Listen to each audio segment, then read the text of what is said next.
Hey everybody, what's up? It's Dunbar Snack Bar here with some MLB 2K11 and another game requested by you, the viewers.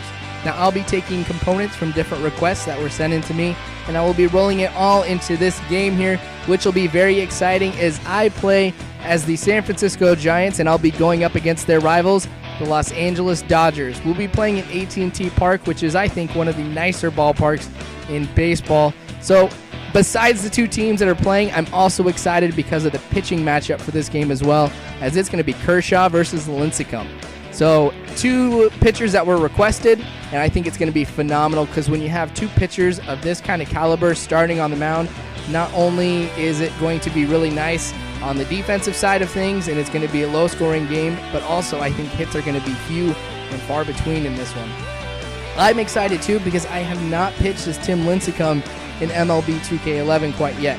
I do believe that Tim Lincecum is among some of the better pitchers in baseball today. Obviously, you know, with him being a Cy Young Award winner and everything like that, he's kind of proved it. And it seems like that 2K Sports has given him the correct attributes as well. I mean, he is ranked pretty high on a number of things as well. And I'm hoping that the attributes really do carry over into this game, and it will kind of reflect the kind of caliber that Tim Lincecum is as a pitcher. One of the things that I noticed pretty quick with Tim Lincecum is how his pitches are different than anybody else. And what I mean by that is the ball seems to break later, and it has a larger break on the ball than any other pitcher that I've had. So I think Tim Lincecum would be a great pitcher to have if you're playing online, and it even seems that when I go up against the computer, some of the pitches just absolutely fool the computer like no other. Like the two-seam fastball, I'll, of course, start that outside. It'll break into the strike zone. Computer is going to sit there and watch it go by. So that is something that I found early on in the game, and hopefully I'll be able to utilize that kind of pitch here and some of his other pitches later on in the game. Now here I get on base off of an error. I don't care how I get on base as long as I do. And fortunately for me, because of what I found out here pretty quick, I found Kershaw's biggest weakness, which is his long windup. So if you're going up against Kershaw, whether it be online or in a franchise or even my player, take advantage of his long windup, steal as many bases as you can. The kind of strategy that I will be using in this game is the exact same one that I used when I went up against Cliff Lee, and that's just stealing so many bases. Now Lincecum will hit this to the first baseman, and Lincecum will beat out Kershaw on first base. So once again, I don't care how I do it as long as I get on base here. And to kind of go back to the principle of stealing here real quick, to kind of let you know how easy it is to steal against Kershaw. Here goes Tim Lincecum towards second. A pitcher is one of the worst players you can have attempting to steal a base, and if I can make it with Lincecum, I can basically make it with just about anybody else. So be prepared. A lot of stealing highlights in this one just because I do it a lot. Now, when I noticed also too when I started off playing as Lincecum here is how phenomenal his pitches are from an attribute standpoint. I mean, yes, the late break is nice and the more significant break is nice as well. But when you take a look on the left here, you can see the ratings for all the pitches that he has. And when you take a look, there's really no pitch that he has that I would consider average or bad. So that means that Tim Lincecum really does have a lot of pitches to be able to use. And I think that one of the strategies that I initially implemented into this game was to mix it up a lot. That way the computer doesn't know where I'm pitching or what kind of pitch that I'm throwing at him. Now, of course, I'm not going to do anything dumb like, you know, throw a high curveball outside or anything like that. But that seems to be working out as well, because here we are in the fourth, and it is still tied at 0. Both pitchers have been doing really well into this point of the game, and I'm thinking that, of course, this will continue. I was expecting it to be low scoring, and definitely has been the case here. So here we are, bottom of the fourth with no outs. I'm going to go ahead, of course, and I'm going to hit this into right field. That is going to be a base hit for me. So with Sanchez here on first, you guys kind of know what I'll be doing here. I'm going to go ahead, go for second, and I get it with absolutely no problem at all. Now, I put up a stealing tutorial not too long ago, just kind of letting people know who not only play MLB 2K11, but also if you play the show or you play baseball in real life, some of the advantages of stealing, how to do it, what to look for, and things like that.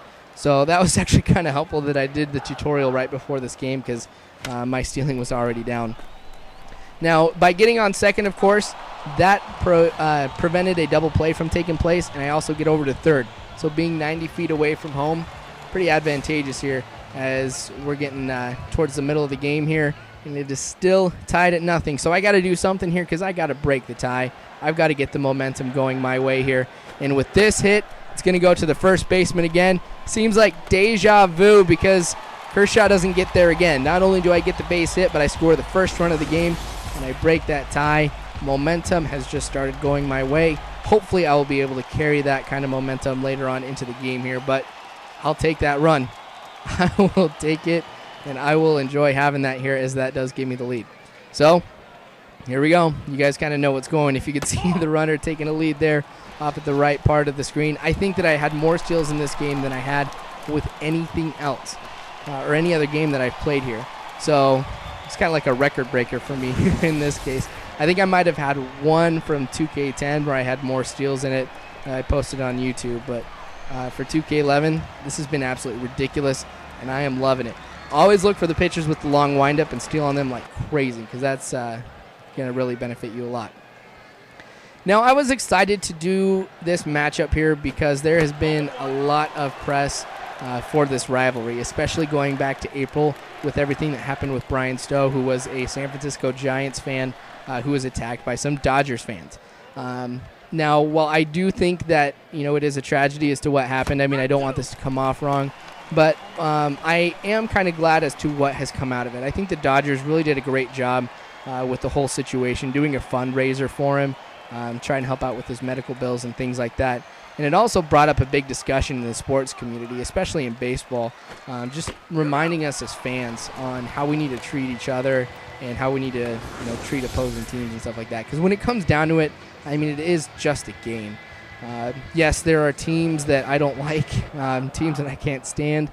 But, I mean, the fact of the matter is, there's somebody on the other side of the field, just like you, who might be enjoying the other team. So I think that was kind of nice to, have that kind of discussion. But going back to the game, awesome hit into right center field. Now, of course, I'm going to go ahead and I'm going to make it to third. I love hitting the triple. Get there absolutely no problem whatsoever as I get there standing up. Tried to make a little movement towards home to see if they would throw it there, and they'd throw an error. Unfortunately not, but I will take it. Now, in the 6th inning, we are at the point now where something pretty awesome is happening. You can take a look at the score, of course, 1-0. Both pitchers are doing a great job. One of the things I got to give props to Kershaw for doing is getting out of a number of jams, making me hit the ball on the ground. But honestly, Lincecum is doing a far better job because there's been absolutely no hits, no walks, no errors. We're in the 6th inning, and so far, I've been pitching a perfect game. So I'm kind of excited because this is about as far as I got when I was doing the $1 Million Challenge. Kind of gave up here pretty quick, but hoping that the success of the game that I've had will continue. That's what I'm trying to say. The success I've had so far at the game will continue. Great strikeout by Lincecum here. And now in the 6th inning, let's take a look and see what happens here. Great hit into right field, right in between the first and second baseman with Ross on first. Again, I don't even know why I'm telling you guys what's going to happen. So I'm really excited with the way this game has gone. It's been pretty close. Other videos that I've done recently have been close as well. Finally got the difficulty down to the point where it is kind of a little bit of a challenge. So I'm kind of liking where it's going. I'm going to leave it here, I think. So bottom of the 7th, Lincecum's going to drop down the bunt. That's going to go ahead, and that's going to get him on base. Wasn't able to get the throw there in time. So now I have runners on first and second. Now we'll take a look and see what happens here with this delivery that I hit into left center field. I go ahead and I get one run. I thought about advancing Lincecum over to third. In retrospect, I probably should have, but that's okay. We're getting to the later parts of the game. I don't want to do anything too risky quite yet because every run counts, and I got to play it conservative here, I think, right now, as opposed to playing it really aggressive, which I usually do. Great hit down the right field line. Now that is going to score one run. That is a nice hit off of the wall for the right fielder.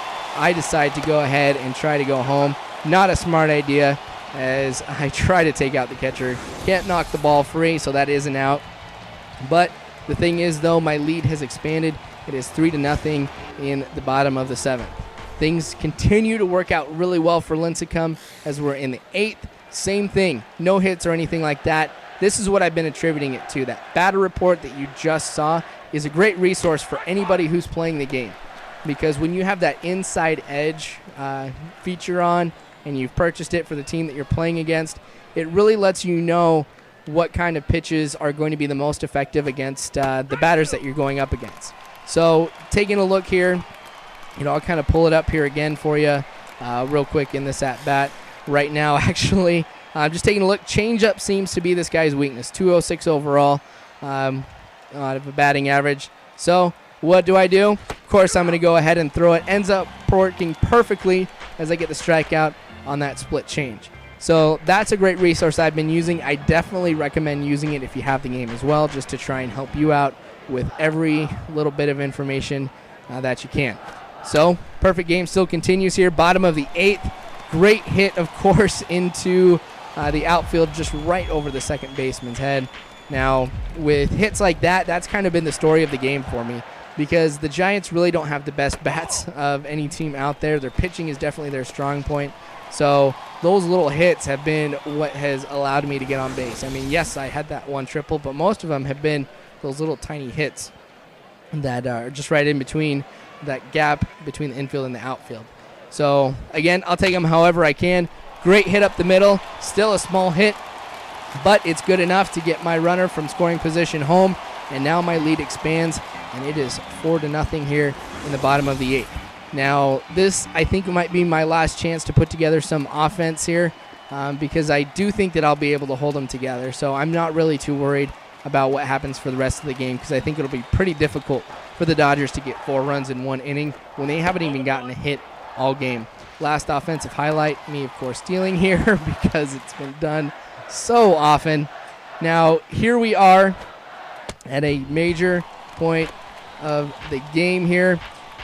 This will be the last offensive highlight actually right here. And now we get into the top of the 9th with 2 outs. Now the Dodgers decide to bring in a pinch hitter, which obviously is a smart idea because it would be the pitcher here. So it looks like curveballs are the weakness for this batter. Now I'm going to try and mix it up. Like I said, Tim Lincecum's strength is, of course, not only the way the ball breaks, but also the variety of pitches that he has. Mixing things up has worked really well, and I'm hoping on this last batter it will work for me as well.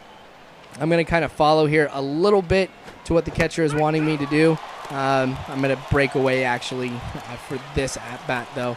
And so now the 0-2 count. If I can get a strike here, then that means that I have got a perfect game. I'm going to go ahead and throw that pitch that showed me was his weakness, and that is a perfect game for Tim Lincecum. That's awesome because I have not got a perfect game in MLB 2K11. I got it in 2K10 once, so it's really nice for me to be able to post this on YouTube and get that perfect game. Tim Lincecum is awesome. Definitely deserves player of the game. Thanks for watching this. I really appreciate it. I hope you guys enjoyed it. Send in the requests. Subscribe to me if you haven't already. I really appreciate that. As always, though, you guys have a good one.